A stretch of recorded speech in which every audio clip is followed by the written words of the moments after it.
বন্ধুরা, welcome to my channel. আমি এক যাযাবর। অফিস থেকে এসে ডিম রান্নার সময়ই বর বলে দেয় না খাবো না, তো ডিমটাকে আমাকে আলাদাভাবে রান্না করতে হবে, একঘেয়েমি ডিম চলবে না। তো আমি ডিম রান্না করেছি একটু আলাদা রকমভাবে, দেখে নাও কেমনভাবে রান্না করেছি। একঘেয়েমি ডিম খেতে খেতে আমাদের কিন্তু কম বেশি সবারই ভালো লাগে না, তো তাই আমি একটা নতুন রেসিপি নিয়ে করেছি।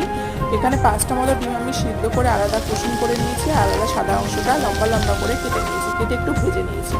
তার সাথে আমি গোটা গরম মশলা ফোড়নে দিয়েছি, আর কাঁচা পেঁয়াজ, টমেটো আর কাঁচা লঙ্কা একসাথে তেলে দিয়ে আমি নাড়াচাড়া করে বাকি যে মশলাগুলো রয়েছে, যেগুলো আমি নাম আমি এখানে লিখে দিয়েছি, হলুদ গুঁড়ো, ধনে গুঁড়ো, জিরা গুঁড়ো, আদা রসুন পেস্ট আর লবণ, স্বাদ মতো চিনি একত্রে দিয়ে সব কিছু মশলা একসঙ্গে মিশিয়ে নিতে হবে খুব ভালোভাবে।